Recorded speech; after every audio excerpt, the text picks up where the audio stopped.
What's up, guys? Prime Age Athlete here. Really excited for our guest today, Mark Puttenvink, former New York Rangers strength and conditioning coach, former coach for many world championship boxers, active today, active boxing, in his 60s, coaching people in Filipino martial arts, right? Some knife fighting, still coaching law enforcement and military guys for athletic purposes. So Mark, tell us a little bit about yourself. We're going to talk about some injuries that you've seen over the years and what you do and how you prevent those injuries to stay active today for you and your guys. Well, fortunately, John, I've had a lot of injuries, so I can speak We all to this. Yeah. And training athletes over the years and even general population, you see a lot of injuries and you start to see patterns emerge. Okay. And we were talking earlier about some of those patterns. And Sure. Some of those patterns are overuse injuries. Right. Okay. So most injuries are either going to be an overuse injury or a muscular or skeletal or neuromuscular imbalance. And what do we mean by that? So we were talking about everybody, most people have pulled a hamstring in their life. Sure. And it's a very common injury. Well, the reason that occurs is because there's a muscular imbalance. In other words, we have quadriceps in the front, which are 4 muscles, and a bicep femoris, or the hamstring, which is 2 muscles. So it's 4 against 2. Right. So if we don't do a lot of supplemental hamstring work, it should really be 70 to 30.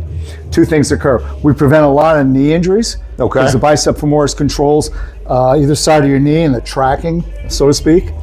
And it creates a balance. Because if you think about this, running mechanics, the impulsion or what pushes you forward is your bicep femoris, is your hamstring. Sure. Your quadriceps are just for recovery of stride. So the actual, explosion or impulsion is the bicep femoris. Once I'm in this position, I have to recover. That's when the quadriceps come into effect. So again, going back to the injuries, we see a lot of hamstring pulls or tears because there's a muscular imbalance. And then when we talk about... So just to touch on that, right, I've pulled my hamstring, I've torn my hamstring, and my thought many years ago was it was because I didn't stretch, right? Mm-hmm. So how does we talk a lot about stretching here, and one of the things I tell viewers is, yes, you have to be flexible, you have to stretch, you can't be tight, but a lot of times guys over 40, we just don't work on those, and we've never worked on those right. After, let's say, high school football, high school wrestling. Obviously, if you're on a mat doing judo or jiu-jitsu or boxing later in life, you get that aspect of it through your training, but oftentimes we still neglect to actually work on those smaller muscles. So does stretching have anything to do with it? Well, stretching in and of itself physiologically doesn't exist. So if we have a muscle, bicep, you have insertion points, you can't stretch that muscle. Right, it's the length that it is. Right, but if we look at stretching, maybe a dynamic stretching, as you and I spoke about, where we're pulsing, that in and of itself will warm up the muscle that you're going to work. And allow it to move freely. Correct. It's more about mobility. And again, we want to make sure that we're warmed up before whatever we're doing for our work that day, whether it's squats, if it's running, if it's jumping, if it's plyometric. We want to make sure we have a dynamic warm-up. Dynamic warm-up would be maybe some ladder drills or some kind of sprint jog, just to get that core temperature in your body up to about 100, whatever. When you start to sweat, then you know you're good to go. Sure. All right. And then you maybe want to do a little dynamic stretching, but it's an old school thing that really we've got to kind of put that in the drawer and put away for a while. This notion that stretching prevents injury.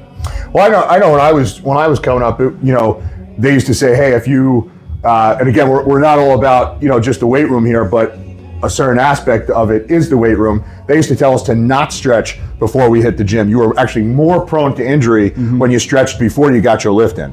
Yeah, I don't know if I necessarily agree with, again, it gets back to, is stretching effective? Sure. As a warm-up.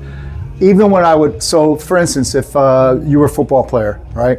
And we're gonna come off the field. Now you've already done your football workout. Yep. That's when we hit the weight room. So you're already warmed up. Yep. And if it's a day for whatever reason we're not on the field, and before I put you in the squat rack, we're gonna do some type of dynamic warm up. Because again, it's not only just your muscles, it's also your nervous system. So you want to be, when you get into that squat rack, and if you have not warmed up your nervous system, it's hard to be explosive. Sure. Okay. So again, you want, if you're not going to be on the track or on the field, doing your sport-specific training, you want to warm up with a dynamic warm-up. Yeah, now, and that's where I think a lot of the, in recent years, this whole notion of, or the term and the phrase, working sets now has come in. All of a sudden, guys now are doing, we're doing 2 warm-ups and we're doing 2 working sets, for whatever it is. It's not just weight room stuff. It's drills and things like that, where those 2 sets are, 200%, and the 2 before are really just a build-up. And that's something that's really just been new the last couple of years. So, and I was guilty of this, and I'm sure you were too. I'm sure I'm guilty pretty much everything. When you get injured and you get older, you start to go, that's not the right way to do it. But so my first experience with Yuri Foreman, right, a Russian fighter, and so Yuri was a world champ. He was a great fighter and great young man. First time we started training, before we began, he had already done 15 minutes of very unique warm-ups that, I'm sure he took back from, which was the Soviet Union back in the day. Again, I would go in the gym and just start shadow boxing, where he'd be doing all this kind of stuff. And one of the things, Yuri was really injury-free for most of his career. He did have a knee issue, but that wasn't from not warming up, that's right, for sure. Right. And he did his own dynamic warm-up before he even began his work with me. Yeah, and that, and that brings up a good point. That's something that, I've trained different martial arts and obviously boxing with you for many years, but when I started to take up judo, it was the first time I've ever been in a scenario, a class or a practice. We're in a competition school, so we do call it practice, but since high school, that as a group, we ever really warmed up our ankles, our knees, our hips. Everybody runs around, even guys who do CrossFit, right? We consider those guys athletes in this, on this page. So those guys aren't really doing that. They're doing a little bit of warm up. They're warming it up, but they're doing some active warm up like that, but there's no focus on any tendons, ligaments, or those small, the shoulders, the elbows. And it's just really amazing because you start finding the value in it, and you start realizing, wow, hey, we're doing power cleans, we're using all those, and it's taking a toll. So Pat Mack? Yeah, of course. So Pat has Wow, wait a minute. I don't know him personally. Yeah, well, Pat was a Special Forces guy. Yeah, he's got a great podcast and a bunch of stuff. But one of the things he talks about is it's called health and wellness, not health and brokenness. Right. And he says the 4 reasons we train are the following. This is for just general. If you're not training for a specific sport or bodybuilding, then if you're just training for health and longevity, that's the first one. And the second one is to save your life. So if I got dogs chasing me and I got to get up over that fence, sure, even at an old age, I got to be able to do that pull up and get my body up and over. And not to interrupt you, but that brings up a really big point that I have here on this page is a lot of people see these pages and they say, well, I don't do judo, I don't do jujitsu, I'm not a cop, I'm not a fireman, I'm not in the military, so why would I need all this stuff, right? And I always use the example of, well, do you have kids, right? And you go down it, depending on where you are, but you go to the beach, whatever time of year that is for you, and your kid's down by the water, you're watching them, and all of a sudden, you take a drink, and you got to make a mad dash for it, right? And you just brought up a perfect example. I'm being chased by dogs, right? Or maybe just one dog, that gets off of a leash or something like that.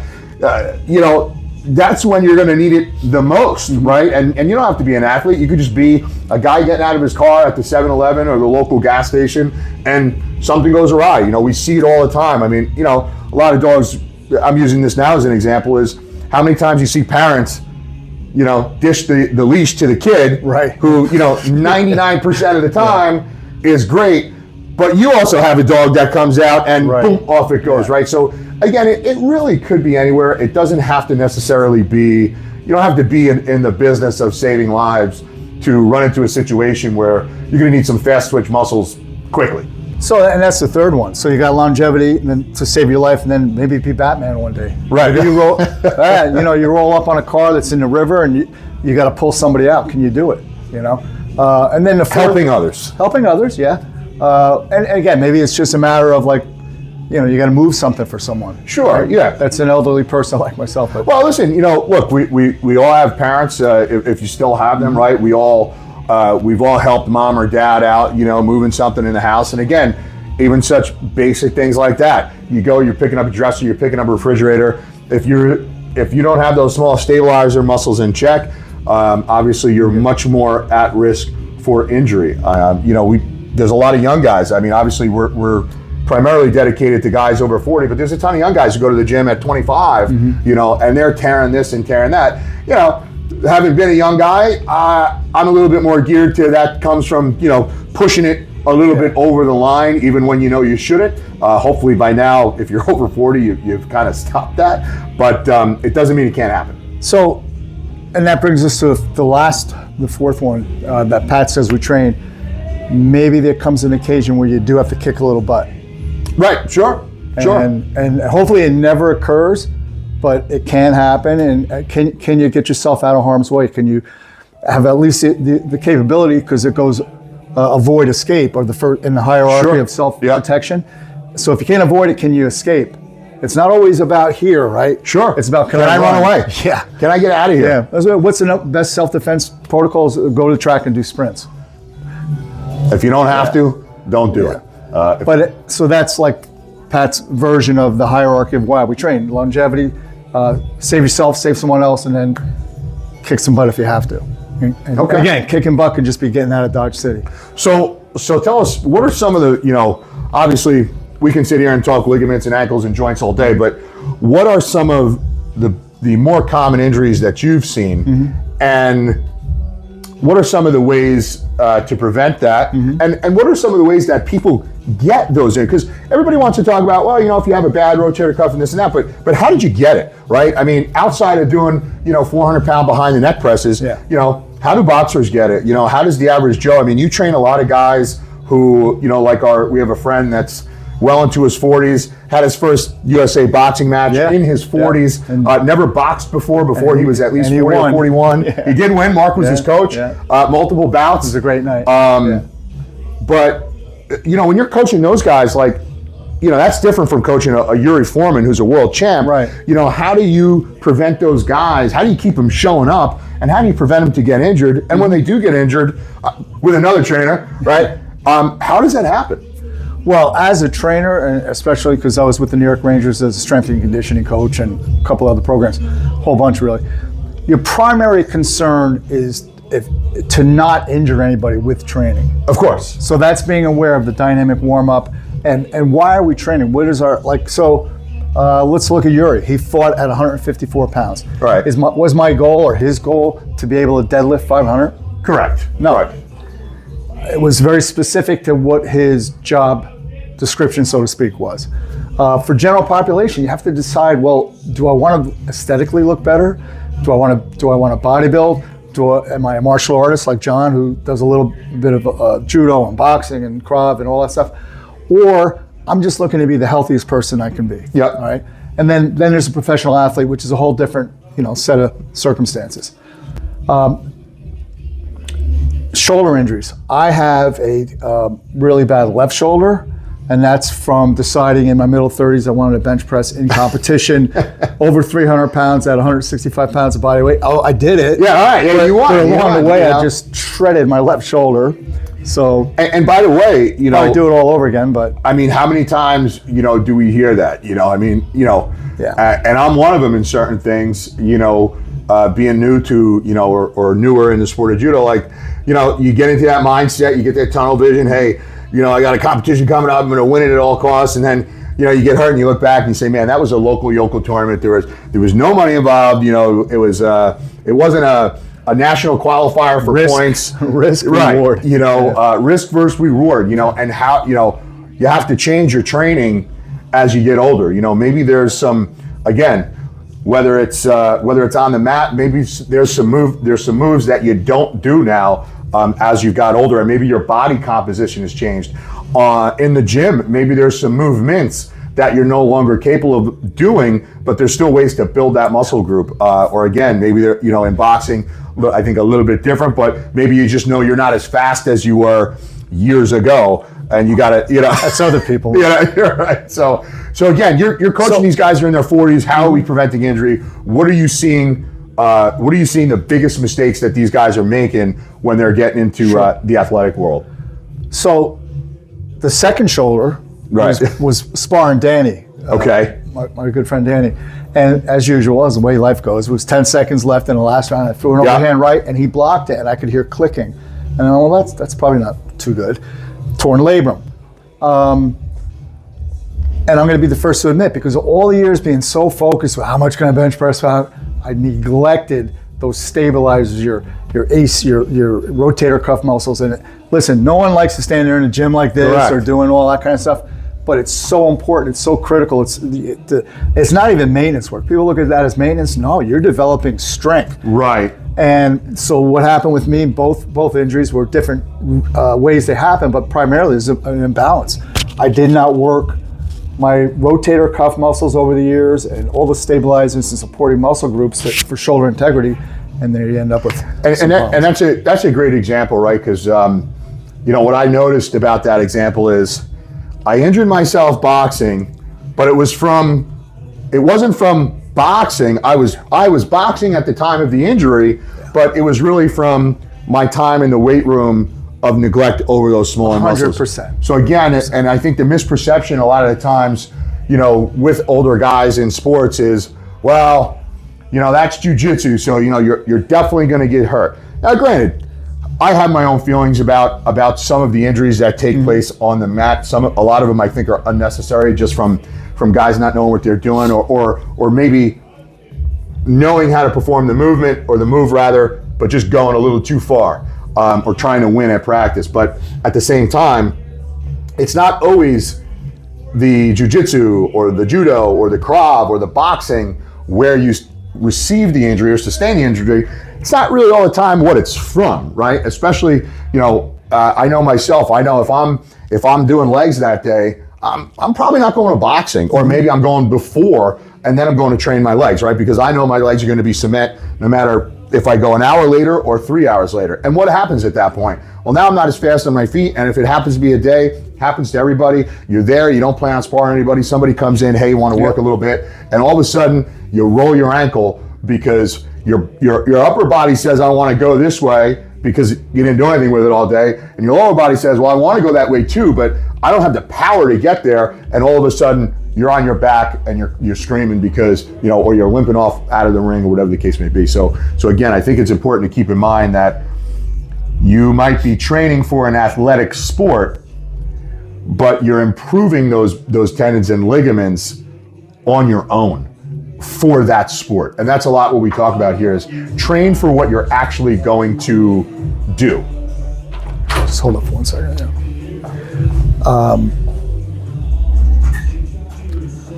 To follow up on what John just said about train specifically to what you do, and again, we can talk in gross generalizations.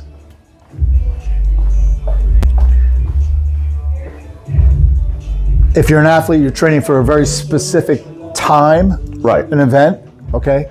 If you're just, again, if you're a bodybuilder, then it's time and event as well. Sure. Right, and it's a different look.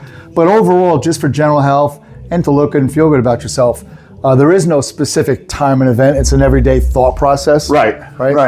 And that's why, going back to the shoulders, and we're all guilty of this for years. That's all we did, because when you look in the mirror, this is what you see. No one said, John, you've been working your supraspinatus, man. It looks awesome. Yeah. But the supraspinatus is one of the rotator cuff muscles. It's so important. Right. Your infraspinatus and supraspinatus are incredibly important to shoulder integrity. But no, you never hear somebody say, hey man, let's go work that out. Yeah. That guy's pretty jacked. You see his infraspinatus? No, it doesn't happen. But yeah, it's boring. It doesn't look like you're really working, but But it's doing its job. It's doing its job, and being injured, as we all know, is not fun. And if there's a way to prevent it, or at least reduce the odds as much as we can, and that's going back to like when I'm coaching a team, guys are going to get hurt, right? Especially in collision sports or combat sports, it's going to happen. Sure. But we want to keep that. We want to have that injury. We don't want to have an injury to occur, but if it does, it's not because of a lack of conditioning and integrity. Correct. And I think a lot of the problem is guys tend to, I like to do these things at the gym, right? I set my time aside when I'm at the gym. That's what I'm doing that day.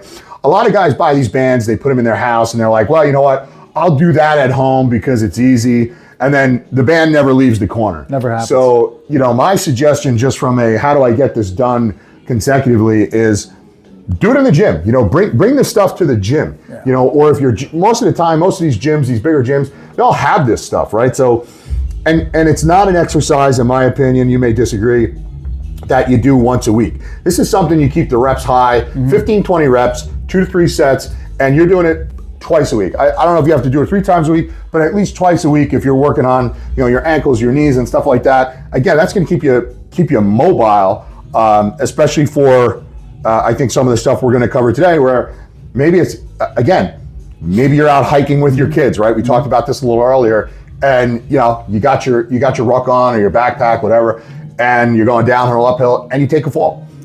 You're not going to do any hiking specific exercises, but again, think of a hike, right? You're up there with your kids, or maybe you're up there by yourself.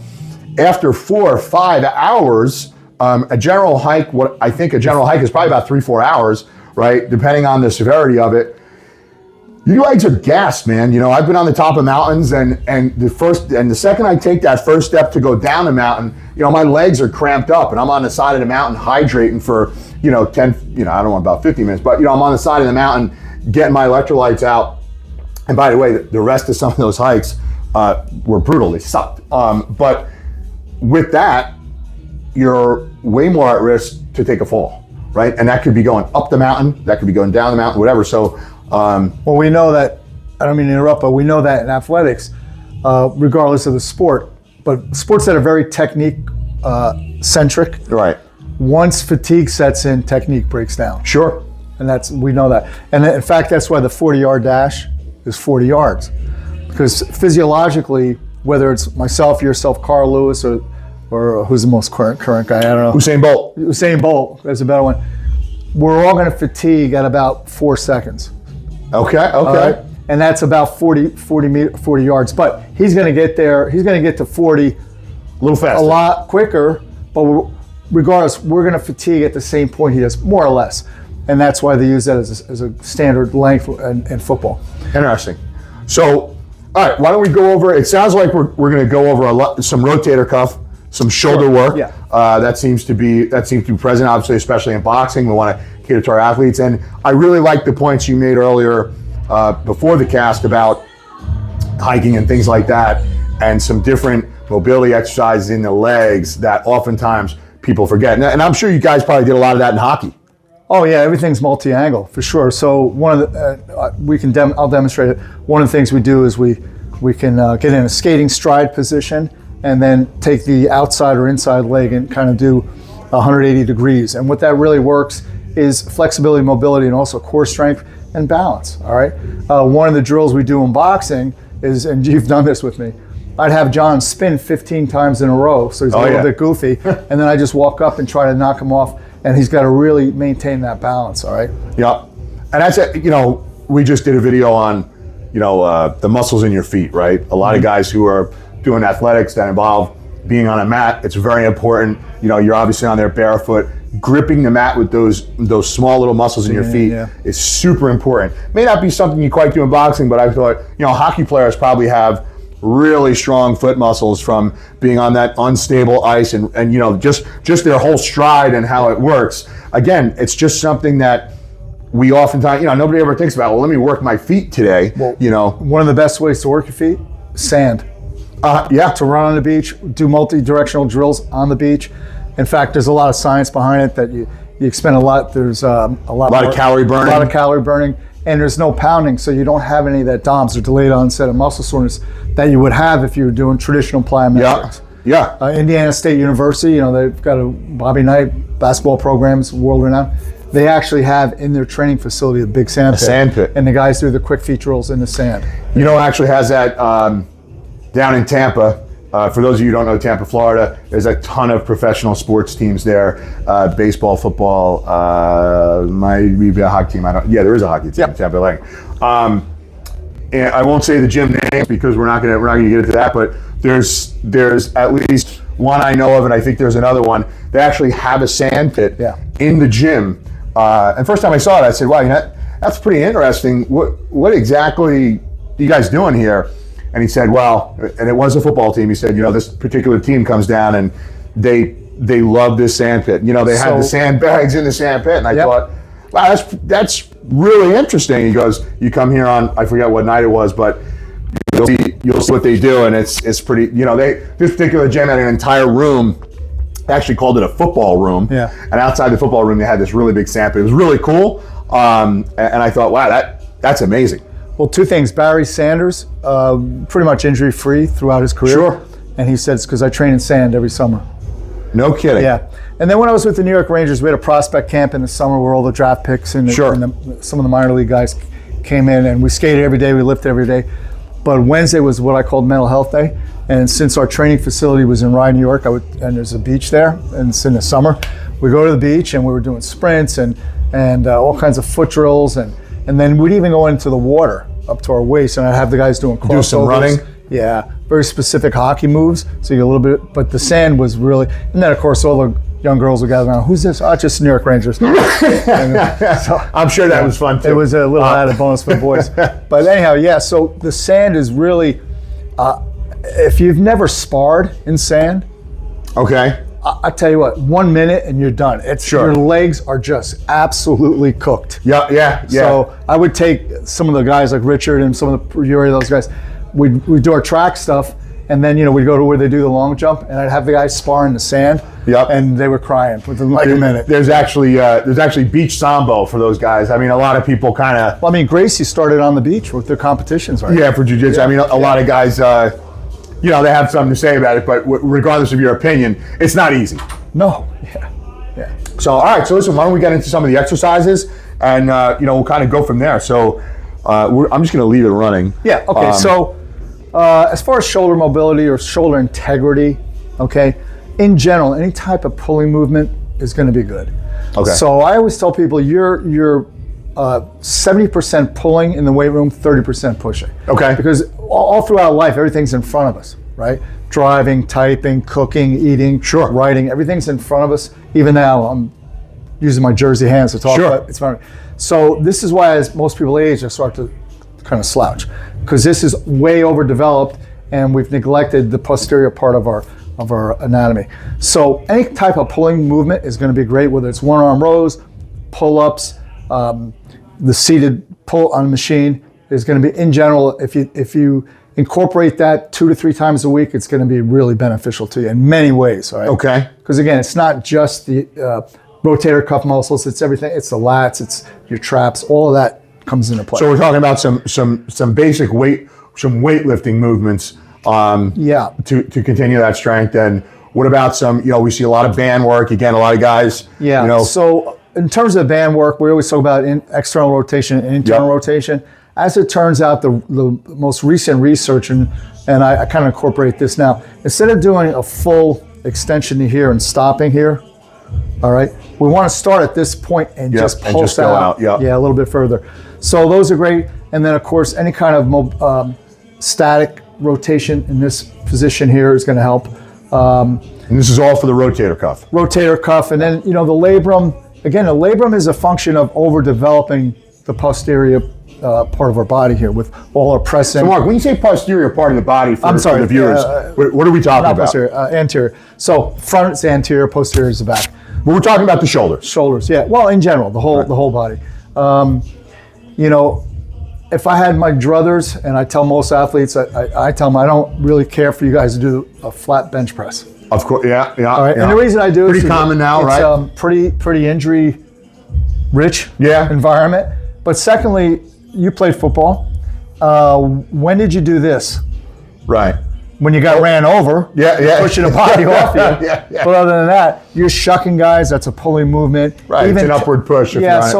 It's really, I would rather see guys do, in lieu of that, maybe some dumbbells if you're going to do bench. Sure. Incorporating those stabilizers. Incorporating stabilizers, and you can control the range of motion much better than you can with a flat bar. Yep. Right. What about a guy though? Again, we talk about the weight room here. Mm-hmm. Most people are using a weight room at this point just to stay active. But what about a guy who's like, hey man, I'm a jits guy. I'm not hitting the weight room. I'm not going to do the bench press. Wants to do everything at home. He's going to pick up a couple of tools. Like, how do you guide those guys? Well, jits guy, first thing. Like a guy like our friend Brad. Like he's not in the weight room, but he's out there boxing. He's doing his thing. how do we get him to have those stabilizers in good condition to do what he wants to do? Again, it's very specific. All right. So for jitsu, for Gracie or whatever form you're doing, first thing is you're doing a lot of this, right, with a gi. So grip strength, and the funny thing about grip strength, when you get older, it's an indicator of longevity. I'm trying to steer towards the shoulder stuff. Oh, okay. So shoulders. Okay. Yeah. So for boxing, jiu-jitsu, we have to have that integrity. Yeah. So it really gets back to we want to be balanced. Again, anytime there's an imbalance, remember before I said with the quadricep being stronger than a bicep, you're going to push. So if this is much stronger because all you've been really doing is push-ups and bench press and all that, and you've neglected the rear or the posterior chain, you're going to have issues with your shoulders. Right. This is true in hockey too. Guys rip shoulders when they get hit along the wall. And again, because there's an imbalance. Right, so you already have some kind of, if it's already pulling this way and then I hit you from behind even further, then it's going to rip. Right. Okay. And again, if I'm so strong here and I'm throwing that overhand right and you block it and you stop that, I'm going to have a problem because now all this is fired up and there's nothing to prevent this from tearing back. Okay. Okay. In jiu-jitsu, you guys getting some really So what would be the strength conditioning workout for that? Are we back to, I kind of want to show these guys, we've been talking about it, but what is it that they can do when they're at their house? Again, yeah, sure, at home, if you have bands, a lot of pulling. All different angles. All different angles. angles. So what I'll do we have a band here somewhere? We got a couple right there, actually, on the wall, the blue. Oh, yeah. We don't have to give them a workout, just a couple of No, reps. so what I'll do is, again, after I've warmed up with some movement, like shadow boxing or something, just get the blood flowing, I'll take a band and I'll just go multi-direction. Different directions. Yeah, nothing in particular. And, my shoulders are so bad that I can do certain things that... Yeah, it's not an explosive movement, right? We're not trying to, we're trying to get those things a little bit of tensile strength on them. And then any chance you get, even with a band, just to do any kind of rowing. And again, you can change the angle. You can come up higher. You can change how your hand turns. But I really like this, John. I'll just take a band and I'll just start doing like some reps this way, coming up and down. I like that with the hand turning, right? Because you never, it's easy to stand in front, and do this all day, but who's to say that it's going to be exactly that? Actually in judo we do this, but that's great to do in a drill, but in a real, in a match, it may not be exactly this. It may be a form of that, a little off to the side, and obviously, the more you deter, the more injury prone you become. That's a really great point because we don't throw. So, if we look at combat sports, there's really it doesn't repeat itself. By that I mean my jab is not going to be the same jab every single time, right? Same angle, because I do want to change the angle of my jab. My hooks is not going to be the same. Maybe it's an uppercut, maybe it's a shovel hook, or maybe it's a hook off a jab. So you're coming from different angles and depending on your strategy at that given point. And that's why this kind of stuff, doing all kinds of different angles, is really productive. Got 12 in. Good for you. Oh, good. Oh, good. I have a torn meniscus and Oh, come on over here. something else too, but they just keep going. Oh, really? Yeah, they don't believe in surgery until my bone's on bone.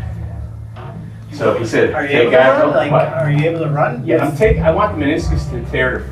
I'm not running for next week I'll start. Yeah. But I took 2 weeks off from running. Yeah. Just to see if it'll fix. Yeah. And then the other issue, he said here. After I do this, I want to do that multi-directional thing with the lunging. Yeah, we got a lot of time in. Yeah. We're Almost 34 minutes. Yeah, we'll just let them. What I want to show is like a little partner drill with this too. Yeah. Okay. Constantly. He goes, you just have to. Jeez, you think this guy? I don't think he's aware of us being here. Just keep going until you can't run. When you can't run, come. Give you a steroid shot. Ooh, steroids don't work, we'll do something else. Oh, shit. So, But it's coming. hopefully in like 2 or 3 years. Yeah. Yeah, I guess these guys are probably gonna be leaving now. Yeah, I think it's Can they put He said a steroid shot in my knee. yeah, what's that other thing they put in there? Oh, silicone. Gel. Yes, yeah. No? He doesn't believe in that. Hey, Michelle. Hi, how are you guys? He doesn't believe in that. He believes in no surgery, nothing. Let's take Advil, don't worry about it, run through the pain. He goes, if you have a bad day, you will. Just shut the door, please. All right. I'm down with that. I don't. He goes, I'm not going to do something unless I have to. As long as it's not doing and it does. If it does damage, it doesn't even matter. But this is how stupid I am. I have this thing with me. I at work, we made teams for running. So I have a team of 8 people. We have to run from April 14th to May 14th. We're in a competition. When he's done, you want to just jump to the Why did I lunging? do this? I can't lunge. No, I'll demonstrate and I'll Keep talk. it going, right? Right. Maybe we'll just swing that a little bit. You want me to move Sorry. it this way? Yeah, that's all right. John, with the band too, we could do partner drills. So, I mean, again, it's what you want to do with it. You can vary this thing. We could both do overhand grip and just kind of, he pulls, I pull kind of thing. We can do underhand grip. Okay, same thing. We can change the angle, just do one hand. I could be up high, he could be low, then he goes up high, I go low. I can sideways. We can come across this way. So, oops, oh, darn it. That's not good. Right there. Yeah. Yeah, it'll pop right back on. Yeah. It's nothing high tech. Let me just put this thing back on here. Should pop right back on. It was on this side here, right? Yeah, you might just have to hook it in. It's probably like a little cover. I just gotta pull the fold over. Almost have it.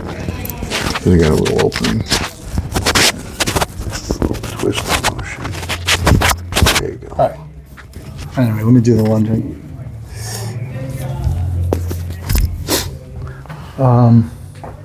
Move this. I could hold this. Yeah, at just this hold point. it. I'd still like you to get this background kind of, but At this point. yeah. Like kind of on an angle. All right, John was speaking before about how, like, if you're hiking and maybe you got your backpack on and you have some weight in there because you're going on a long hike. So maybe you have 25, 30 pounds on your backpack. So instead of going to the gym, and if we really want to be functional with our training and really make it more lifelike in terms of different stimulus and environments, instead of just doing a forward lunge or maybe a reverse lunge on that angle, that's great. But now start to go off on different angles, even crossing over into very uncomfortable positions. And one of the things we did in hockey was we do a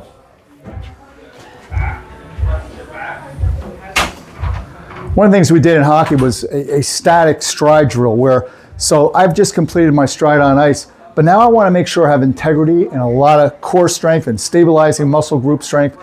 And what I would do is keep all my weight on this and just tap this to 9 o'clock. And again, I want to stay down, then bring it out to 3 o'clock and try not to rise up like I started to because it's been a while since I've done this. But it's a really simple movement. It's hockey specific, but it's not in terms of if we started to think along these lines in the gym with our movements, again, try to be comfortable in uncomfortable positions.